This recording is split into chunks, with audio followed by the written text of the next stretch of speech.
How do you learn who you really are? It's not found in books. It's found on the battlefield. All right, what's up, warriors? Welcome to the Battlefield of the Mind. Today I'm here with Aamod Korhonen. Is that right? Korhonen, yes. Which is exactly. A cool name. And then, today we're going to talk about some serious stuff and see what are these two guys getting into. We're going to talk about men. We're going to talk about suicides. We're going to talk about stories. We're going to talk about hope. We're going to get into some hardcore stuff. Aamod, please tell them, who is this guy? What's he doing? And how are we changing the world? We're going to save some guys. Oh, thank you for having me here. Oh, I'm a bit nervous. I'm always nervous about talking about myself. And this is the journey of the low self-esteem and low self-worth and the self-hatred and how I have changed that. It's still life goes on and I have my ups and downs, but it has changed so much. And if I start with my journey, I'm from Sweden. It's a small European country. And I had my first suicide attempt when I was 15. And already back then I was also an addict. And in those days, I couldn't talk with anyone about it. I couldn't talk about what I was experiencing inside. And the isolation of this was the worst part of the state where I was at. And this is one of the reasons, the main reason why I started to create this Hope project, to come out and inspire men to open up and not feeling guilty or ashamed of feeling bad or struggling with mental health issues. I have been clean for over 21 years now. And I struggled for many years from depression, panic attacks, and I done lots of work by myself. But it was when I started to connect with others and started to open up and share about what was going on inside, the true healing, the deeper healing was occurring. And the same thing, I have been interviewing loads of men about around different countries in Europe. And everyone has the same story, that they struggle a lot until when they start to open up, starting to share, starting to connect with the others. And the healing can start to grow inside of them. And this is I see it, that's the main thing for men, not to keep to themselves, being isolated, being ashamed of this, that you should stand alone, you must be a strong man, and it's just so much crap. You need to connect. We are human beings. We need to connect with others. We need to have the support and share what is going on, and seeing that we're not struggling alone. And we don't need to struggle alone. And the biggest killer of young men today, between 50 and 45, it's through suicide. And still the media doesn't talk much about it. And the teachers in school doesn't know how to talk about it. And it's such a big issue that we need to talk about. And has been, in Europe, it has been a myth that if you talk about it, it can get worse. And I think it's the same in US as well. But it's so wrong. You can't make it worse by talking about it. Exactly the opposite. When we talk about it, when we share about it, we can also support each other. We can be creative and loving and heal those parts.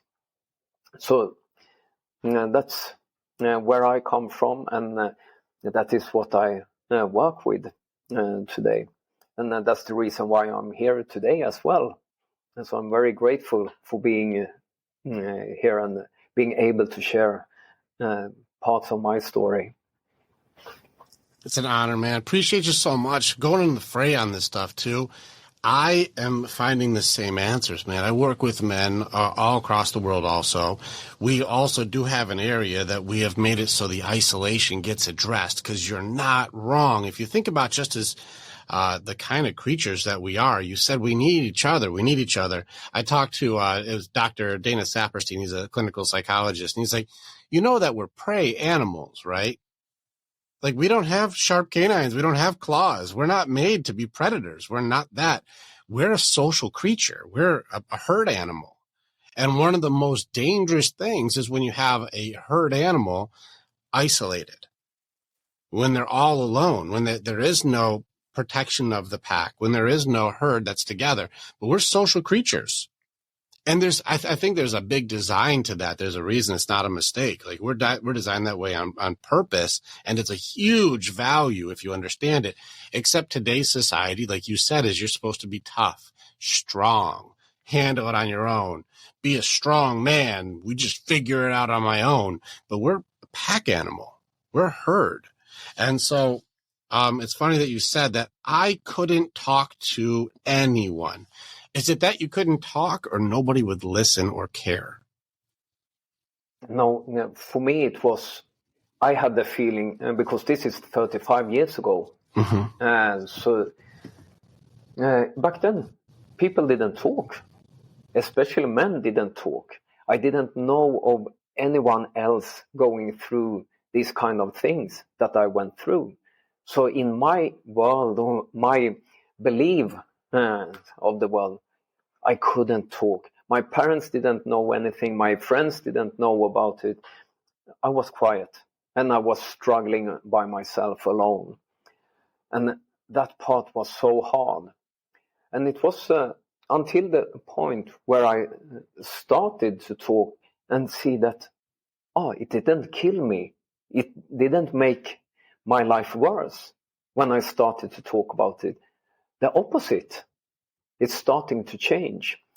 And when I had my relapse in tablets and pills, I took an overdose, and my left side was paralyzed. I went to hospital, and I started to question myself. Is this it? Is this what life is supposed to be? And I was so angry. And from that anger, I started to make changes. So this was also a discovery for me, that feeling angry was not only destructive. In my world before, it was to be angry, that was something that was very bad and destructive. But there was so much energy in that. And I started through rage to make changes. And in that point of time, I found the Japanese martial arts, Aikido, the peaceful way. And I started to breathe. I started to physically connect in the exercising with other people. I started to find meditation. I started to work with energy. Something started inside of me. And a while later, I found the Narcotics Anonymous, the 12-step program. And I saw other people, other men, who were opening up and talking about their stories. And I was so amazed that they are talking about me. Sometimes I felt, have they been spying at me? Because how can they know so much about my story? And that was an awakening moment for me, that I wasn't alone. And immediately, this heavy burden, that being so awkward, so special, was just lifted from my shoulders. And I could see and feel much lighter, and could feel that, other people are struggling with the same things that I struggle with. And many of them have already gone through it. And just to hear someone else tell me, I know that feeling, I've been there, but I have gone through it. That was, wow! That was so amazing to hear, and it created a hope inside of me. If someone else can do it, and not just one, it was many people I heard, then maybe, just maybe, I could as well. And this is the part with the Hope Project that I started in 2018 to interview men in different countries in Europe who have gone through their mental health issues. So I'm a photographer, and I take pictures and print them. It's a couple of meters high, so it's bigger than most men in height. And the exhibition is so powerful because it's just portraits of men and their stories. And everyone has a unique story, but the red thread is to talk, share honestly and openly about what they're going through. And they started to make changes. I had a big exhibition in Spain, in Mallorca, a couple of years ago. And people who got there, they started to cry because they were so touched. I had an exhibition up north in a very small village in Sweden, and the suicide rate is quite high there. Just a week before, it was a 17-year-old guy who took his own life. And when I got there and showed the pictures, people were so touched by it. And especially one man came to me. He was maybe 80, maybe 90 years old. And he just sat down with me and started to cry.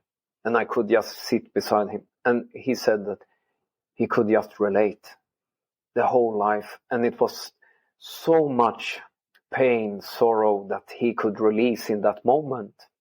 It was magical. So this is something that I have the urge and feeling that I need to spread to more people. And I believe that we can change the world. Stay with us. We'll be right back. Warrior, thank you so much for being a part of the information that we have. And you're part of our story as we are a part of yours. It's very much an honor to be able to connect with each other. If you want to know more or you want to get started with working with me or working with our warriors so that you can begin your path to authenticity, strength, leadership, and accountability, this is the way. Together, we are way stronger. Now you get to choose. Do you go forward or keep doing what you've always done? If you stay where you're at, hey, click on some of the stuff and follow what it is. We got motivational stuff. We've got podcasts. We got more things. Just subscribe and do the stuff and we'll keep you updated. But if you want to start going in, start jumping into what our programs offer and start your journey and being the hero in your own story.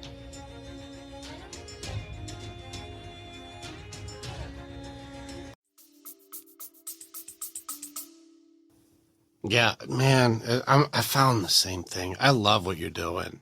And your message is important. It's super important because we're pushing back. And this is where I commend your warrior spirit. This is where like one warrior to another, not only just Aikido, because I went in with Southern Chinese Kung Fu, learned mixed martial arts. We had to learn how to control this thing. So well done with that. But also finding that the societal push that we're supposed to be isolated is wrong. And it's so wrong that it's killing our young men. It's so incorrect. And so we challenge everything, challenge the norm, challenge society, challenge what you say. Is it right or not right? Because our boys are killing themselves doing what you say is right. I don't think it's correct. We need a better way. Yes, and this needs to start much earlier. We need to talk with our children. My son is 29 years old now. He's also part of the Hope Project that I have made because he's also suffered from mental health issues and struggled with it when he was younger. But he had a big difference in his life was that he could talk with me and my wife because he knew about our stories because we shared about it. And I also remember one exhibition when I had with this Hope Project, I had, it was maybe 30 11 years old children coming to the exhibition. And they loved it. They love to talk about life and death. They love to talk about why is people killing themselves. They love to ask questions. There is nothing that they are afraid of talking about it. But when I call principals at schools and talk about this, I want to have a talk in your school. So many people, adults, say no, they are too young. And then I'm also talking about 15, 16 years old. And they say, oh, you can't talk about it. They are too young. And it's like, it's crazy. In that age, I needed that. That would have made such a difference for me in my life. And it can also make such a huge difference for others. Just a couple of days ago, I met a man and I talked with him about this project. And he said, oh man, I had an experience when I was about 16, 17 years old. And he met a guy who talked with him. And he said, at the moment, he didn't believe at all anything of what that man said, but it put a seed inside of him. So this was some years later, the seed was starting to grow in him and he started to change. He started to open up because he had heard some time a few years ago that it was possible to talk about. It was possible to change. Sometimes it takes time, but we need to talk about it. And I also read some, what is it in English, when you do a study about, I think it was 300,000 school students in Florida. And you can see over 5 years' time, they reduced the suicide rate by 62%. So it's possible. But the question is, why doesn't and there is more effort from the governments, from the politicians, from the people who are in power? Why is there so much resistance in this? So we need to be rebellious, as you say. I like, and we are warriors. We are fighting, and it's a true fight that we need to do because this is killing people, and we need to change that. I'm going to put in right there. I'm piggybacking off of you on this one, Aamod. I like that. It's funny that you're saying that. You talk to the kids, you talk to young people, and they're like, no, I need to talk about this stuff. I need to. But it's funny also, ironic funny, that you keep bringing up fear. Fear. And you keep saying, well, we need to be able to talk to these kids. Well, they're not ready yet. They can't handle that. Fear is such a funny thing when we project it on kids as an authority. When you're saying, why are the politicians, why are the teachers, why are the parents, why are the leaders, which I say air quotes, afraid to be able to let the kids talk about this when kids their age are taking their lives? Is it because the kids are afraid or because you are? Exactly. You know, so it's interesting too. You keep saying the terminology, and this is maybe because our stories can parallel in different ways, but you keep saying they can't talk about it. And I had the other experience where I shut down when I was around 10 years old and had to turn everything off and survive and get into that state. Mom left, dad was sociopathic. Like I had a very difficult upbringing on this stuff. And it wasn't that I couldn't talk. It's that nobody cared at all to listen. You know, and I'm wondering if that's kind of what you're meaning and what you're finding too, because that's what I've changed with the Warriors Way is I want to listen and I want to hear you and you're important here versus you can't talk about it without blame, shame, or judgment. Is that what you mean by it? I just want to know your clarity on your side. Yes. Thank you for that, because that's exactly what is the feeling that I had of not being able to talk about it, because I felt there was no one who could hear me. It was hopeless. You couldn't go there. It was not possible.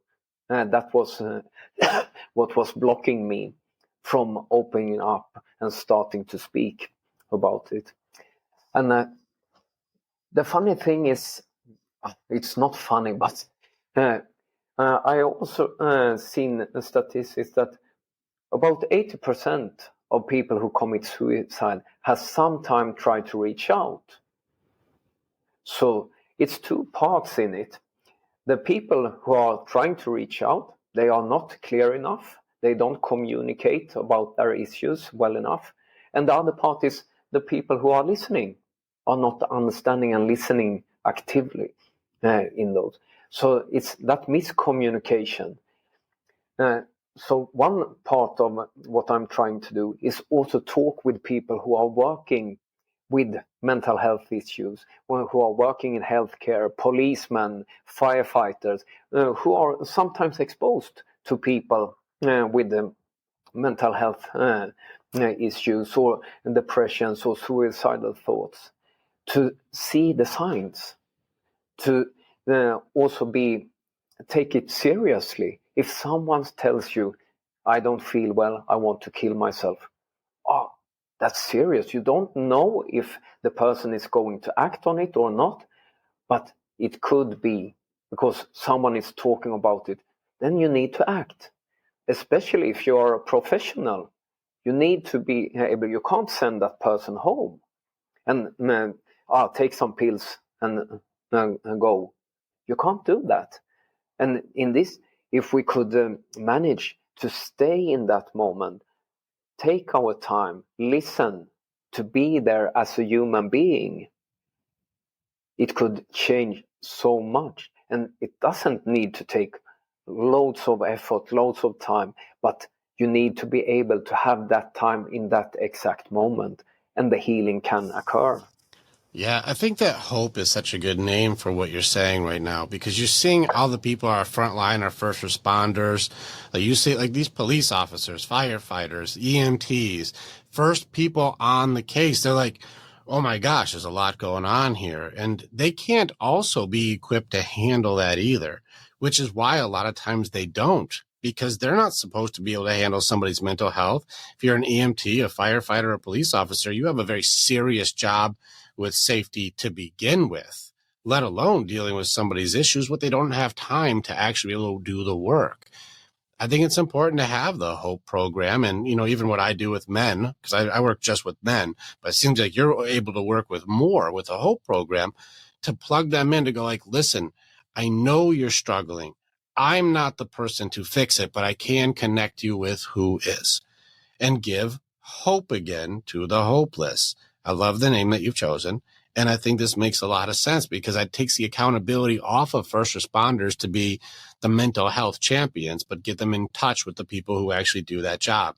No different than I wouldn't want the EMT to put the fire out, or I don't want the firefighter in a shootout trying to stop people in a robbery.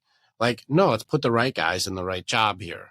Doesn't mean you're not good. You're not a hero. It's just be a hero at what you're heroic at.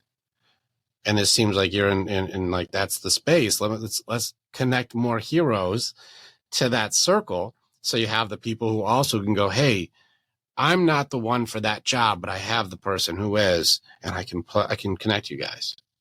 Yes. And that is what it's all about. You can't be everything. One person can't be everything, but we need to support each other and to create that environment where we can support when support is needed, and to make these connections. Also, I see so many organizations who work in these themes or issues, and I see they are not so well connected to each other. And when I talk with the organizations in different countries, not many organizations are connected in different countries. And still, we have the similar problem in every country. And we see that also men has a suicide rate that is 75% of all the suicides are men. So when we have been talking now at 23 minutes here on this show, 23 men has committed suicide during this time. And every day globally, it's about 1,500 men who commit suicide. So we need to act. It's nothing that is far away. It's happening at this moment. There's such scary numbers when you really look at like the global aspect of it. Like a guy every minute has just killed himself is a big number. It's a long day if you start looking at it that way. These are long days. Yes. And that's thousands and thousands of people every single day. A lot. And it's a sad number with the heads in the sand, or even like you said, the inability to connect. Hell, even let's talk about obstacles. Time zones is a struggle. And it is. Like even I've got people I work with internationally. It's tough when I'm talking with a guy from India and then I'm talking with a guy from Australia and then a guy from the UK. The time zones are very tricky because of how far apart it is. And that makes it so it's 3 a.m. for me when that guy's like, I'm really struggling in the middle of the day. And so we do the same thing to try to address that with multiple different time zones. But you're right. The ability to be able to connect, sometimes one obstacle is enough for someone to not try. And that's where I'm with you, is how do we remove obstacles? And then we have to change the beliefs. I'm going to go back to what you started with. I had to change my belief system. It's the only way to truly solidify that there's hope, is if you believe there is. But you mentioned, I felt hopeless. It's not possible. I wasn't being heard. And that's why I added in that nobody even cares. Well, what if we change it? What if we can add a new piece of information to go, well, actually, there is a place that people care, and you are wanting to be heard, and you're important. There's a reason why you're here, and we want to help you find it. When people have no purpose, they're isolated, they're shame-stacked, and have no training at all, they're going to be beating the crap out of themselves inside of their head. And you can only take so much damage without anybody reassuring you that's incorrect or a new belief system before there is no ability to see the light. Exactly. And we have to go, there's a place. There's a place for this. You can do it. But we have to go against it. But the head's in the sand. I think that if I'm hearing you right, it sounds like you're challenging authority right now. You're challenging media. You're challenging like these people who say they're in charge of kids. Like, it seems like you're going, guys, you're creating the obstacle that makes it so people don't have hope. You're blocking hope for children and for men. Is this what you're saying, or am I just adding too much to this? No, it's true. Sadly enough, it's true. And but I feel for me, I can't stop because of the blocks or stagnant energy or the old beliefs. I need to break them. And that's also a part that I have seen, that I'm born with lots of the indigo energy, and that is very rebellious energy. And I need to do what I need to do and make change for the better.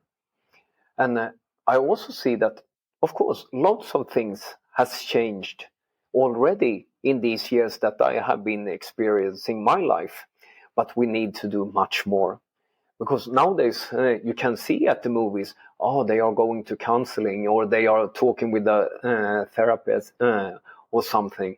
Back then, you didn't have any movies about that. And people are more open to talk about things. Even my parents, they didn't know and understand what I was going through. But today, when I have been able to talk, and I've been voicing my needs, so to speak, they are supporting me. They want to be a part of my life, and they want to be supportive. And most of the times, it's about people don't know how. And if they have old beliefs of it's scary or you can make it worse, of course you're trying your best from that point of view and not talk about it, because you're afraid if you talk about it, it makes it worse. And when we start to inform people and say that's a lie and that is not true at all, you can't make it worse by talking about it. People start to feel, maybe it's possible to talk. And when they do, and when they start to ask questions, if you are a parent and you have a child who is feeling depressed or very low, or something feels awkward, talk with them. And if they don't want to talk with you because you haven't established that connection yet with your child, see if there is someone else who can come and talk. I have took support from the outside, from professionals for my children, because I can't do everything as a parent. Of course, I wish that I could do everything and I could snap my fingers and everything would be great for them. But I can't. I'm just a human being. But I open myself to bring in the support they need.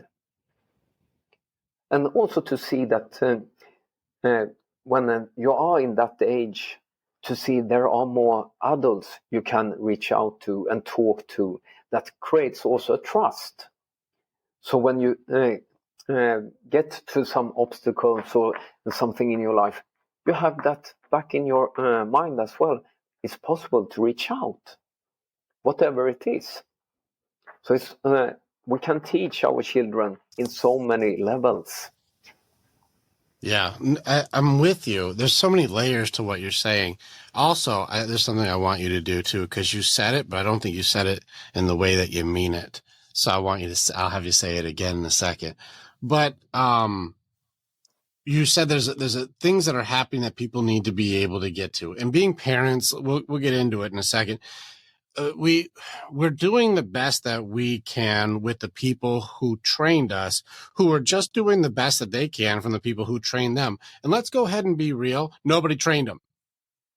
Everyone's just doing their best to not screw it up as bad as the people before them screwed it up. And it always ends up screwing something up. Like, it doesn't work. There's always going to be something, but no different than the firefighters shouldn't be doing the police officer's job, and the police officer shouldn't become a counselor. Like, send it to the right job. And as you, a parent, you said, I can't do everything. Fair enough. What do you need so I can make sure it goes to the right place? And this is where, as parents, using some of that old school stuff, like my way or the highway, my house, my rules, shut up, I don't want to hear about it, you're to be seen and not heard. Like, these old school tactics are making it so you're just perpetuating damage being done to your kid. And you call it doing your best. So there's a lot of people who are parents that had no training. If you look at what does it take to make a kid, like, you want to hear a joke? Here's a funny thing I say. What it takes to make a child is the equivalent of saying, I love eating at this delicious restaurant. I love the food at this restaurant. And I go there and I like eating there. They make the best food. And they're like, if you love this food, you should be a farmer. And you're like, what? No, I just like eating here. Yeah. But food comes from farms and you should be a farmer now. And you're like, I just like eating at a restaurant. I don't know how to farm. I don't know what you're talking about. Well, that's the equivalent of how you make a kid versus now you raise a kid. Not the same universe at all. And so it's funny that because you like having sex now means that you should be good at raising children, have nothing to do with each other. And so there's the old saying, there's no such thing as accidental children, but there's definitely a lot of accidental parents. And so here we are doing our best. It doesn't mean you, because you have a child, know what you're doing. And this is a misconception where I go back as a warrior, and this is where I'm going to have you repeat some of the stuff you said. As a warrior, we need to challenge everybody. Challenge your competency, challenge your understanding. And if you don't know, that's fine. Let's get it to the right person who does. Be at least competent enough in your own understanding that that's not what I do, but I can help you get to what that is. And I can have that humility to make it so you can have trust, because people can trust people who say, I don't really know, but I can see if I can find it. Like, but if you go like, I know everything and do it because I told you to. No, you're going to create a whole new issue with that kid, because now you're unworthy of leadership. You're unworthy of command. You're unworthy to follow, because you're just trying to dictate, not talking, because you can't say, I don't know. I can see if I can find it, or let's talk. Let's see if we can find somebody who does that. That makes it so people will still follow. No, here's where I want you to repeat something. You said the way that the obstacles are built right now you are feeling the rebellious energy. And you said, I need to break them. But you said it so nice, Aamod. I need to break those. I'm like, no, I need your warrior to say, I need to break those. Like, I want to hear you say it. Like, what are you going to do, Aamod? We've got obstacles here that are killing our kids. What are you going to do? I want to hear your warrior voice. I need to break them totally. Yeah. Crush them and smash them. Yes. I need to break them. I like it. Yeah. And there is, I can't just walk away and looking out the other side, because I need to go through it. I need to change and challenge. As you said, that popped up in my mind as well. I need to challenge the authorities, but I also need to challenge myself, challenge my beliefs, my worldview, because I've seen how much it has changed during my lifetime so far. And I know it will continue to change, and I need to open up. And I have also seen that I can't do it only through my mind. I need to step down to the heart and to have the trust, the love, and the parts, the qualities that my heart contains. The mind has the worry, the stress, the anxiety, or guilt and shame. And the trust and the love, the joy, the happiness is from the heart. And this is also the meaning of my name, Aamod. It means joy. And I changed it many years ago because I was a different person from what I was when I was born and the time that I had before. So I needed also to change. It was to change parts of my identity to support my journey to continue on forward and to create as much joy as possible in my life, because I also realized that happiness is an inside job, and the happiness creates circumstances. It's not the circumstances that creates happiness. And I was so provoked the first time I heard this. It was like, of course I get happy if I get something good or I get a new camera or whatever it is. Yeah, short-term happiness.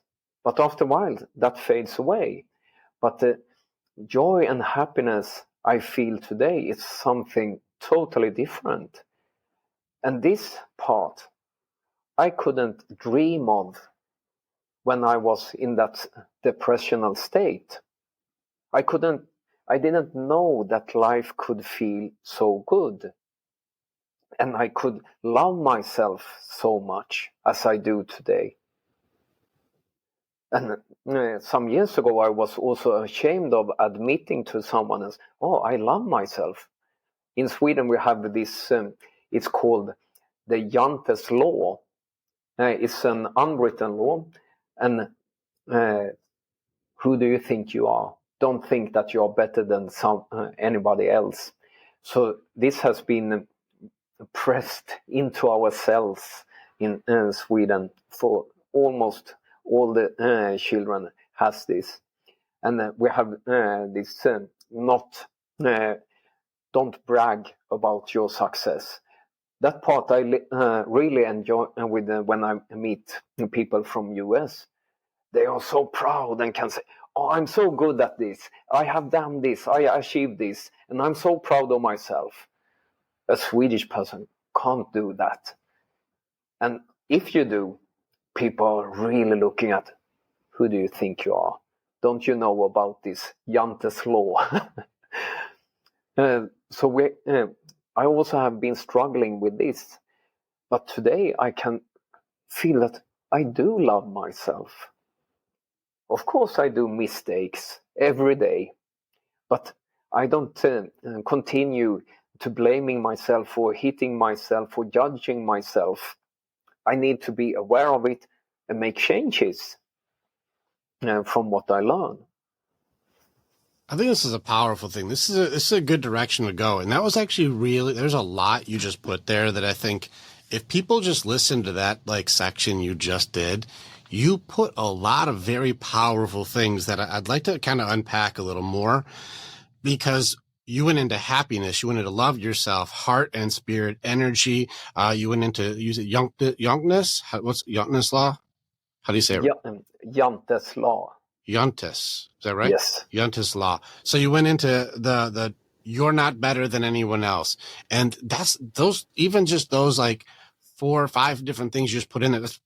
You could probably do a full program with just this what you just stacked there. It's powerful moments here. So let's go into the different pieces. First, let's go with the law. Let's go ahead and challenge Jantes Law. This is the judgment system, and I find so much irony when you challenge inside of ourselves and you challenge everything. This is why I'm going to apply the warrior mindset to what you just talked about. If you say the judgment that's being put on you, the belief system is you are not better than anyone else. Who do you think you are? Which is a question, which, by the way, the question itself is indifferent. I think I'm pretty great, and I think I'm awesome at this. You can answer any way, yet it seems like there's a cadence for judgment on this. Who do you think you are means you're not as good as you think. Is that fair or not fair? Exactly. Okay, so yes. You're not as good as you think you are is really the implication. If this is an implication, this means that the entire law itself is a subjective judgment. Is that fair or not fair? Yes. And the funny thing, I don't know who this Jante is. Who's this guy? Who made this up? Who's this? But it's always been there. And it's sometimes I wish my English were better. I started to speak English 10 years ago. But this belief, it's so common, and you almost not talk about it, but everyone knows about it. Let's do it. You're not supposed to talk about it. That's another belief that's put on you. So who do you think you are? You're not supposed to talk about it. These are interesting things that are put in just culturally. Now, you're right, Europeans, because I have a lot of European people that I work with. That's more dominant European style than it is American. But that doesn't mean because people are making noise in America that they're making any damn sense. Don't get it mixed up. They're not. So it's those things too, where they're making a lot more noise, but it doesn't mean it's better.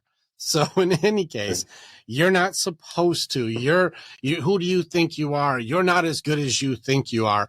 It's funny that it's judgment after judgment after judgment that's telling you not to have judgment. Exactly. It's crazy. What an interesting setup. That's why we have to challenge everything. Are you judging me to tell me that I shouldn't be judging? So you can, and this is why judgments are important. A judgment is designed for control. That's what it's supposed to do. Now, I can't control you, so I'm going to judge you so that you control you for me. If you feel bad for what you're doing, you'll do what I want you to do on your own.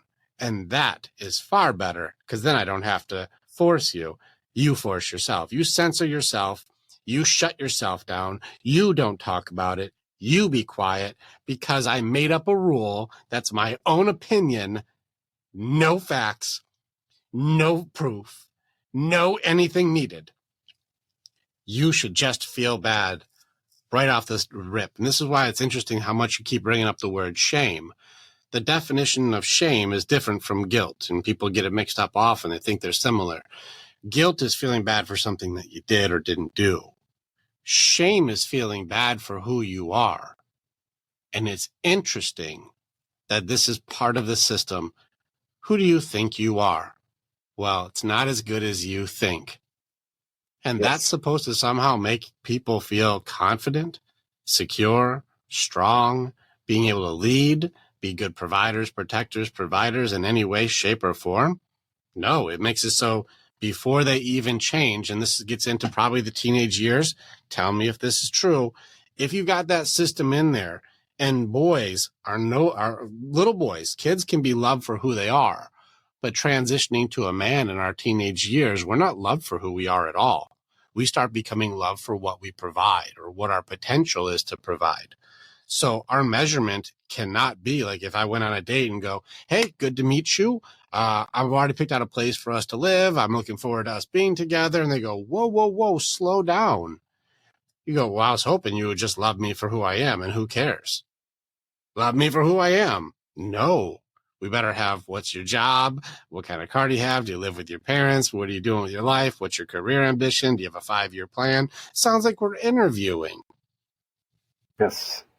So how are you supposed to go, you're not as good as you think you are, yet I still want you to be the best at this interview? Yeah. Good luck.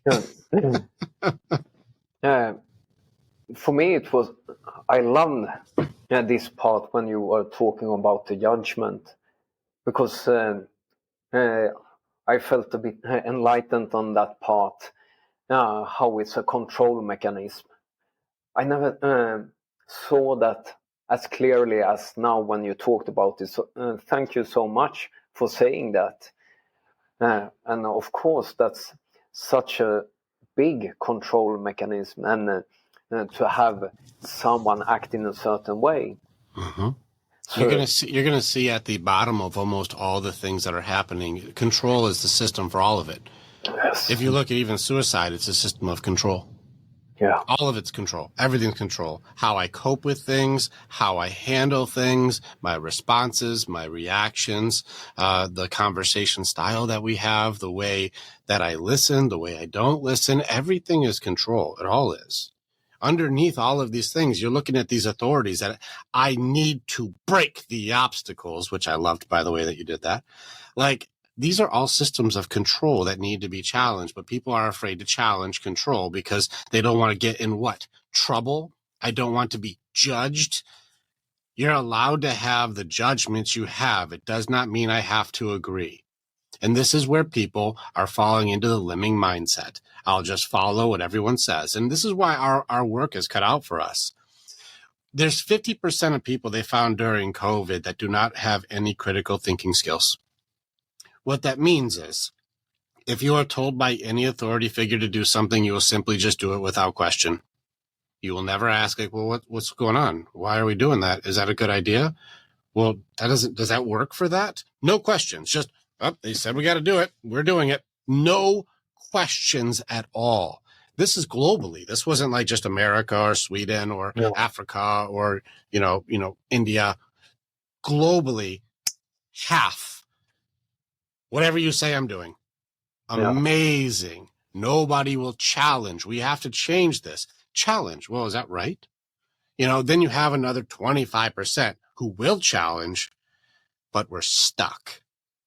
They're like, I'm a doctor, or I have a business, or I have this thing, or I'm a nurse, or I'm a first responder. And I have to comply, or else I lose my identity, my livelihood, my ability to provide who I am. Everything I put into is in this. And so my struggle is I'll ask questions, and even though I'm judged, shamed, blamed, and shut down, my compliance is required to keep what I've worked my whole life to have. Tough decision. Not an easy one at all. But then you have that smaller percentage, it could be 20 to 25%, who are like, no, you know what? I hear what you're saying. I'm asking questions that you're not answering. You're pushing me around the bush. You're telling me I'm not as good as I think I am. I'm not supposed to be asking questions. I need to just sit down and shut up. I'm not supposed to care about myself. I'm not supposed to listen to my heart. I'm not supposed to follow my spirit. I'm not supposed to have any information required. Well, I decline that shit. Fuck you. And there's that group that's like, if you're not going to answer the questions, which is not because I'm being difficult, but because I really do want to know more. Anybody who was asking questions was now considered a pariah, some sort of a bad person. You're not good.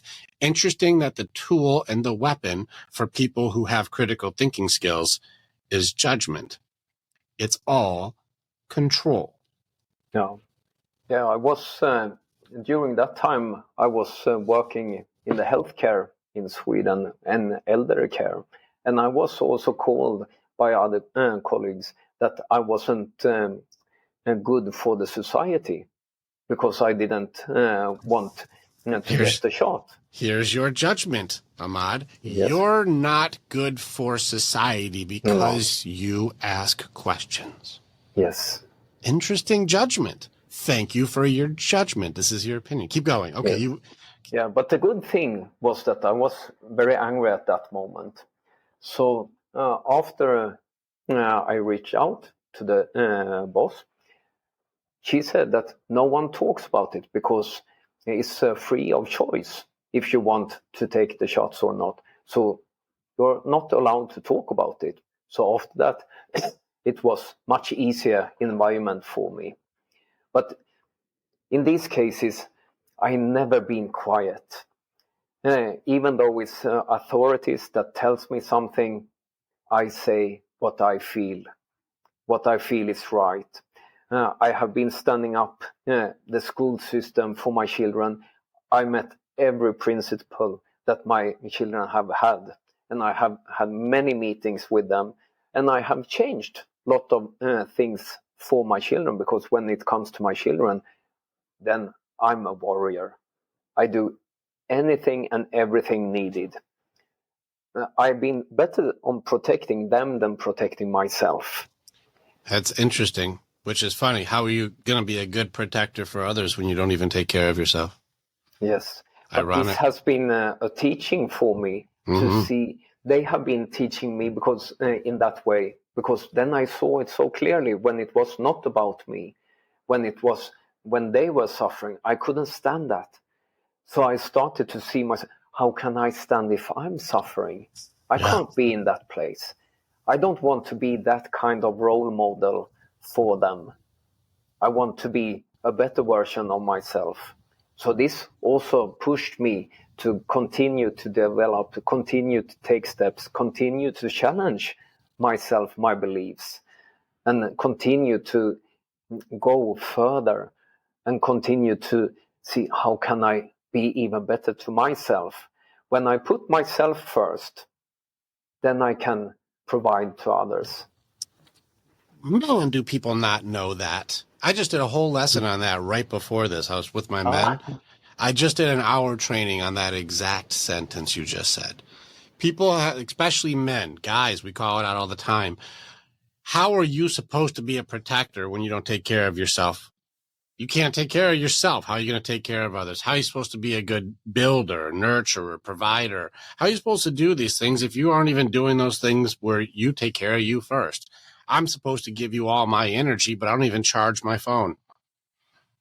You know, my battery's low, but I'm supposed to give you all of it. I'll give you all 10% that's left of it. That's 100% of what's there. It's like, well, why didn't you charge it to 100% and then give that? I don't take care of me.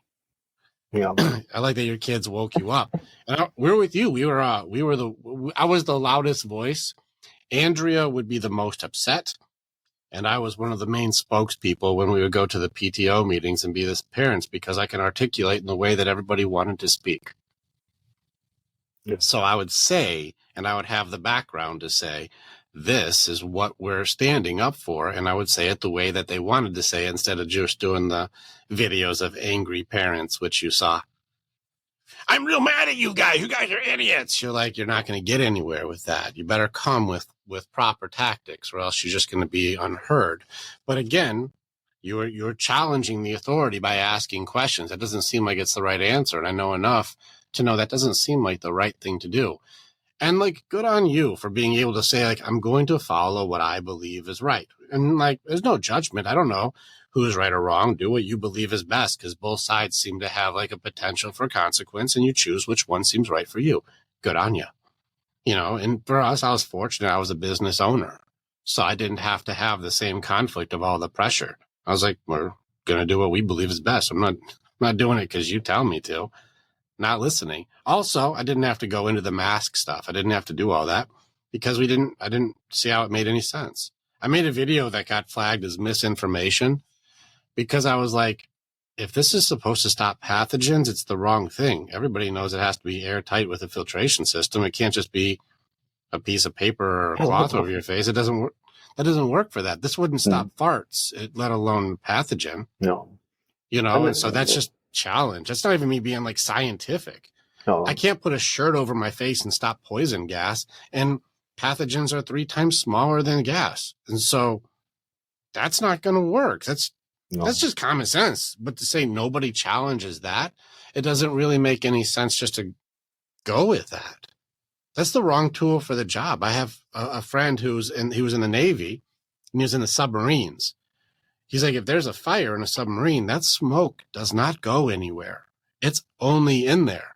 And so they would have masks, and they have to shave. Like, you're clean shaven. They had to be clean shaven. So when you put your mask on your face, you would inhale. And if you can't get air in because it suctions to your face, that means it's a good seal. And then they would have to plug into oxygen ports with their mask to get oxygen and just keep moving through the deck because no air. But if it's not airtight, that smoke will get in there and you're in trouble. I have a beard, which means I can't even use that. It will never be airtight. I would have to be clean shaven just to be able to have it work. That means any man with facial hair can never actually be safe. That's not even me being scientific. That just seems like, well, I couldn't even stop smoke, or I couldn't even stop drywall dust, let alone an airborne pathogen. I don't even have to be deep in thought. And this is why it was funny to go, like, how few people will go, yeah, are we sure that's the right tool? That doesn't seem like the right tool for this job. Now, if they were like, you have to get, like, you know, an air tank and a seal, and it's got to be done correctly, so you have a filtration system to block out pathogens, I'm with you. Well, yeah, of course.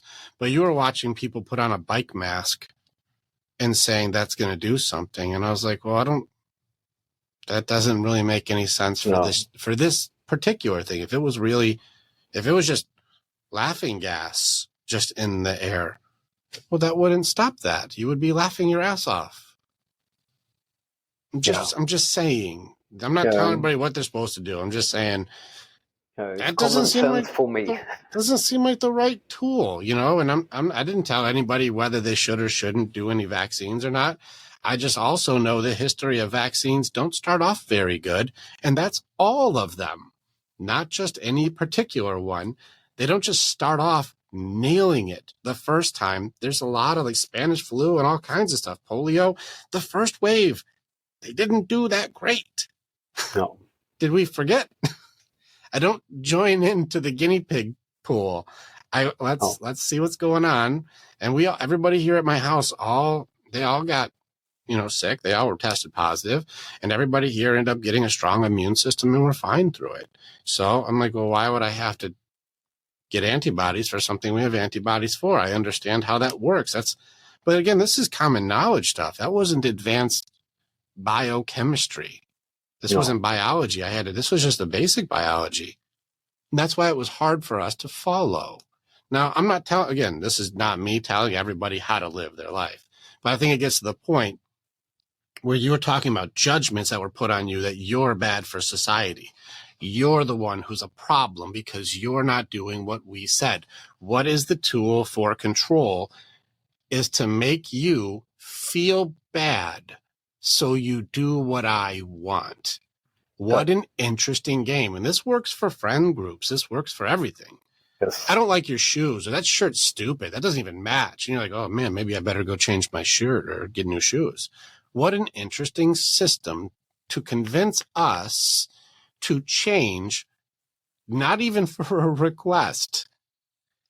What I'm doing is I'm putting a lot of awareness on critical thinking, challenge everything, and judgments, because these kids are dying because they don't feel like they can.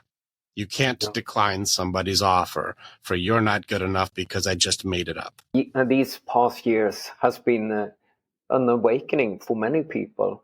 And the positive part of it, that is, I meet so many people who actually think for themselves, who actually feel what is true for them.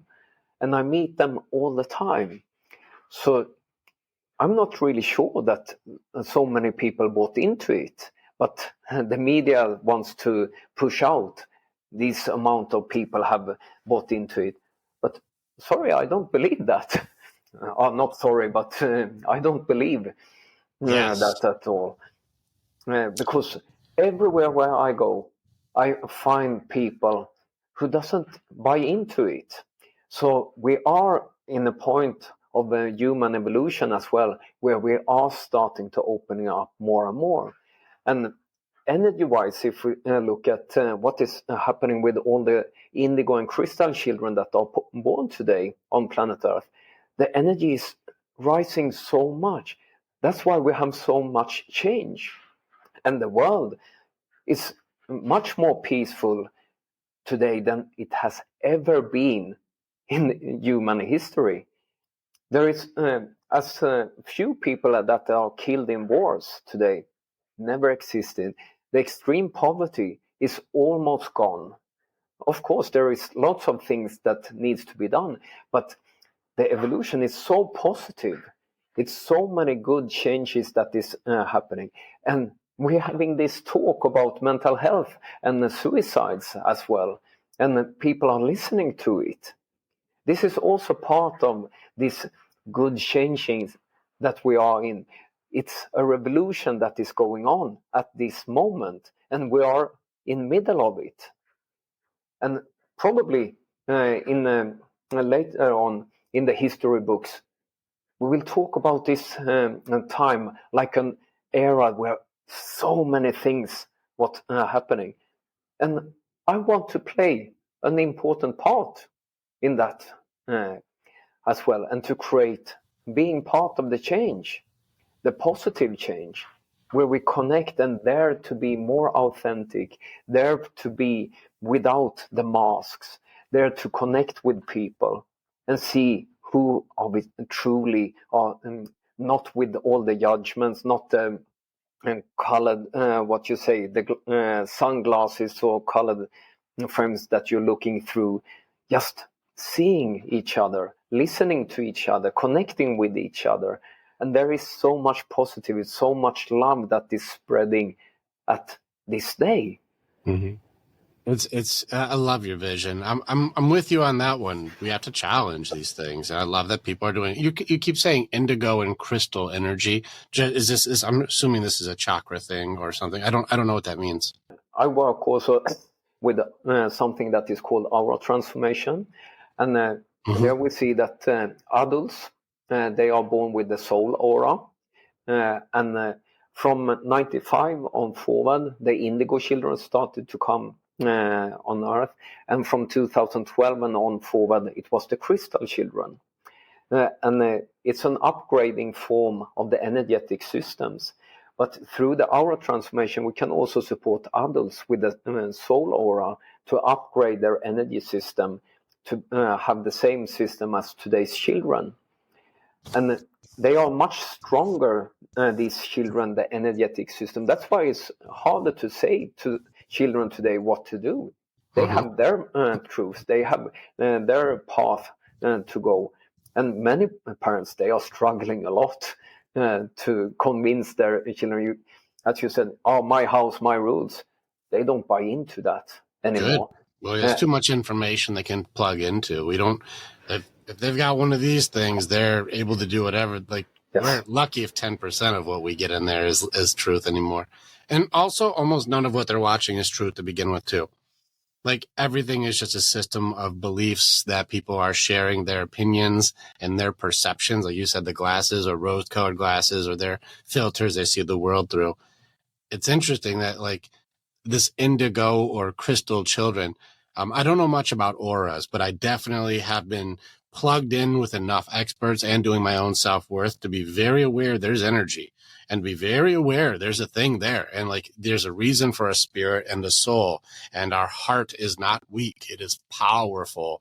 And, you know, this energy thing I've been learning a lot in now.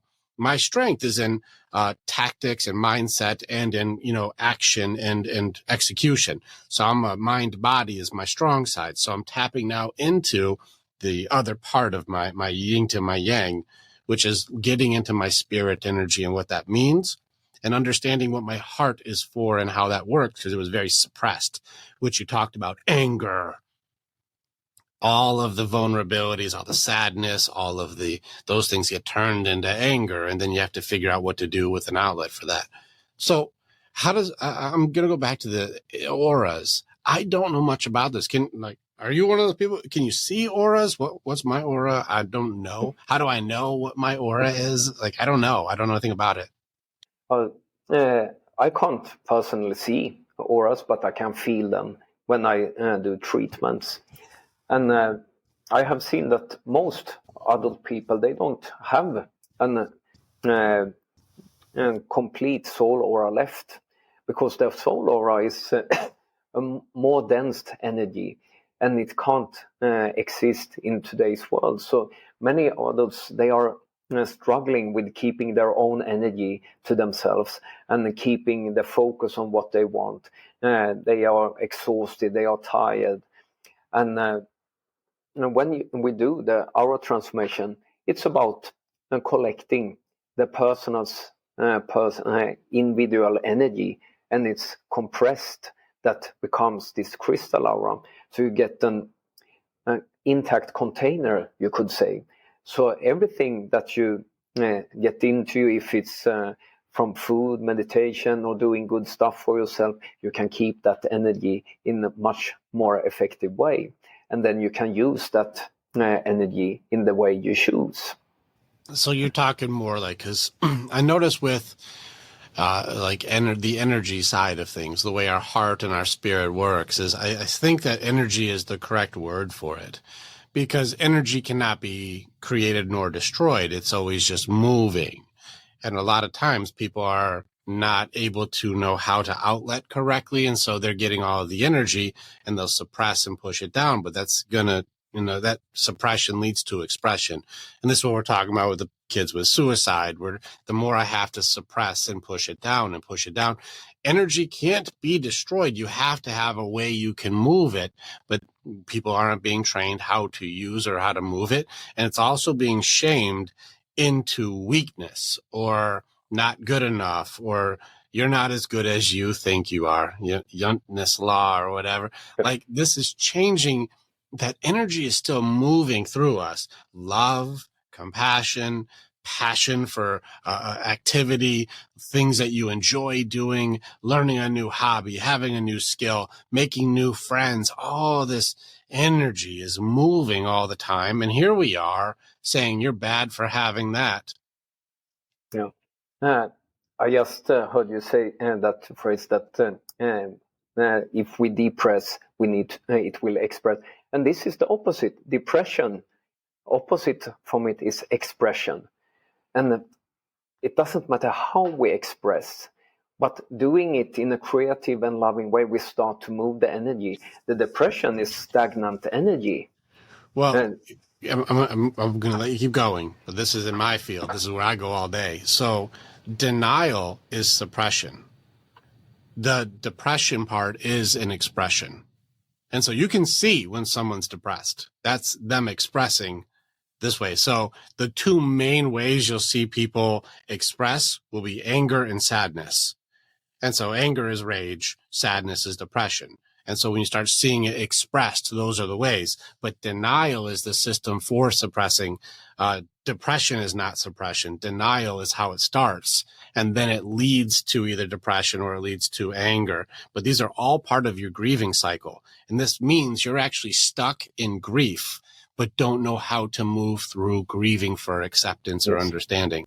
And so I'm just being clear on that part. You're probably going to say the same thing, but you're right. The depression is the stuck part, but you're stuck there because you're carrying the weight of the world.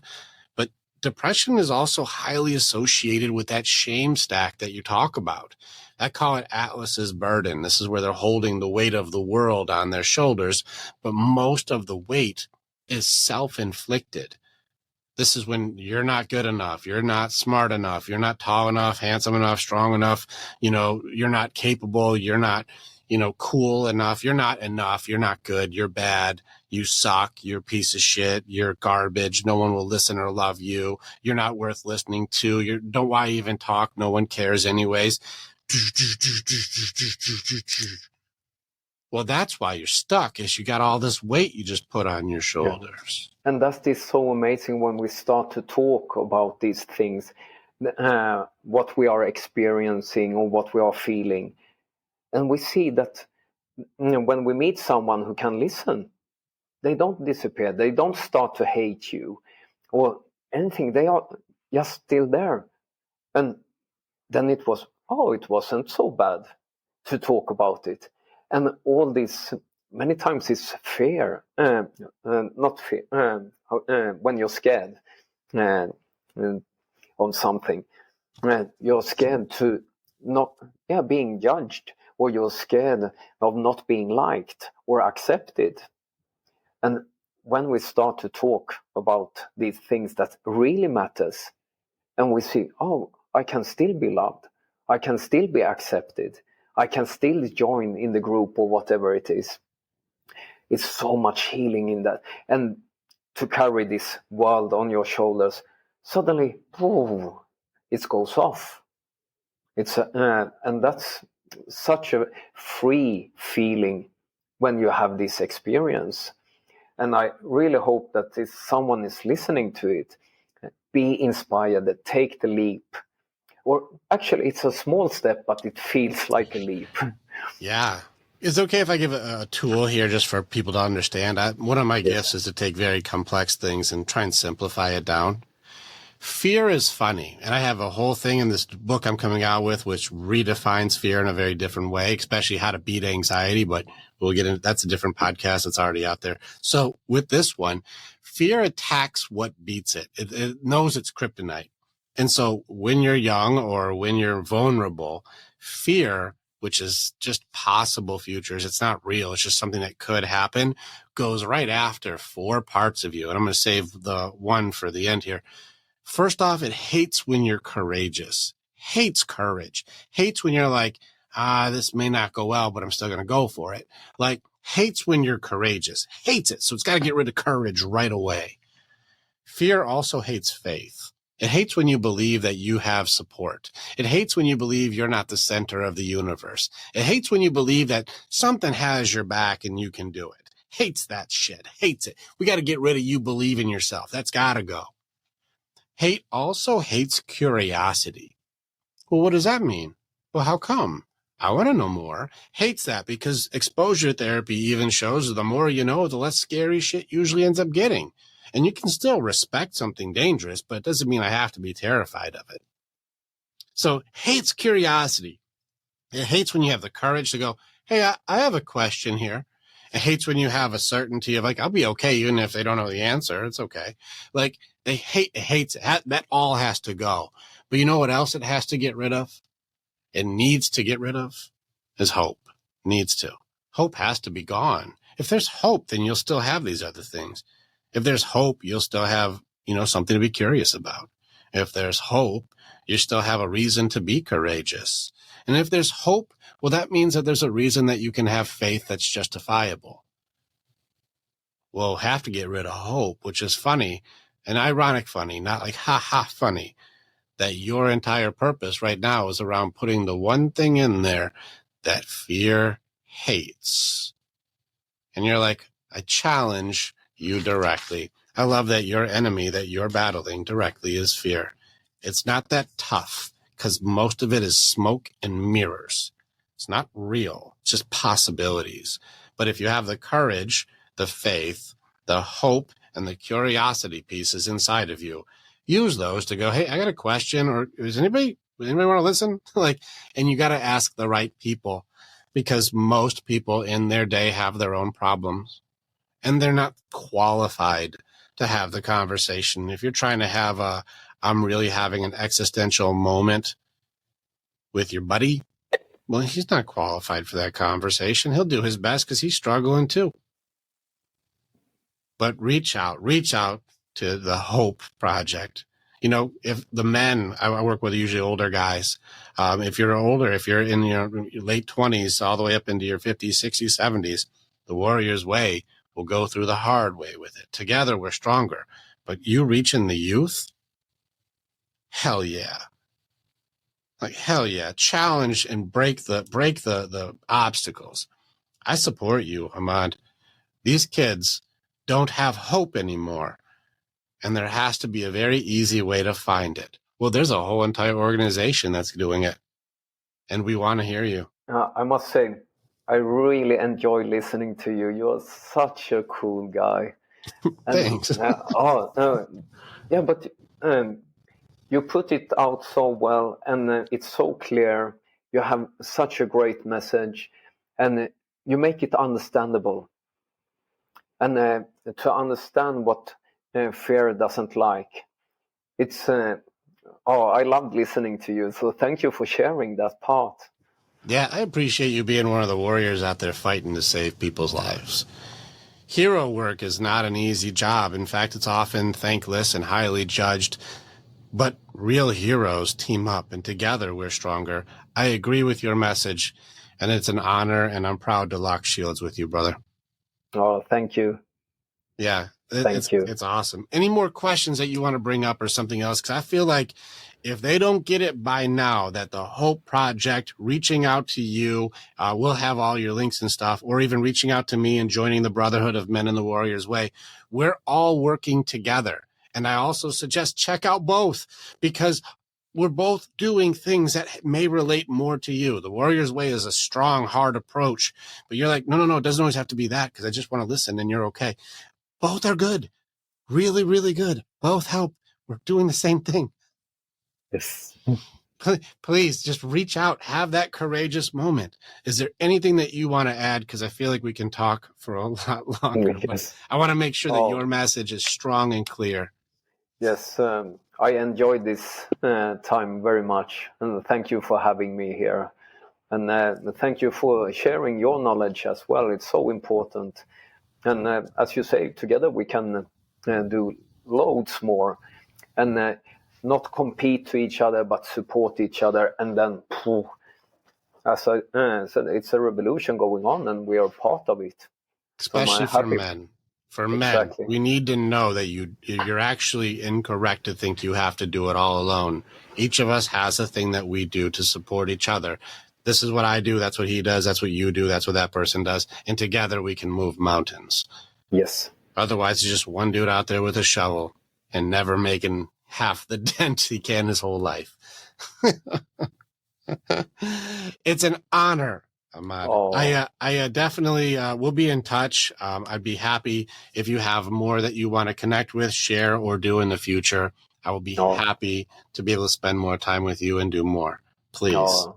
Thank you so much.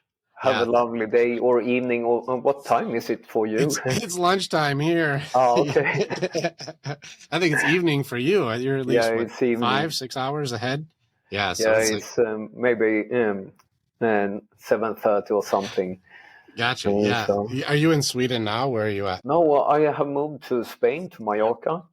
Gotcha. So, I want to say you're 7 hours ahead. Then like I said, I work with people all over, so I think it's 7 o'clock there for our time. That's amazing. The time zones. Yeah. Break the obstacles. All right. Yes. So can we just get one more time? I love your warrior voice. The obstacles that are making it so kids don't have hope. Aamod, what are you going to do to the obstacles? I'm going to smash them, break them, crush them. Yeah. That's my guy. It's an honor, brother. I appreciate you so much. Oh, thank you so much. Click on the button and you can become the hero in your own story. It's time to start making the choices to change. And the evolution that you're going to do begins with choosing the next step. This is the way. And together, we're always stronger.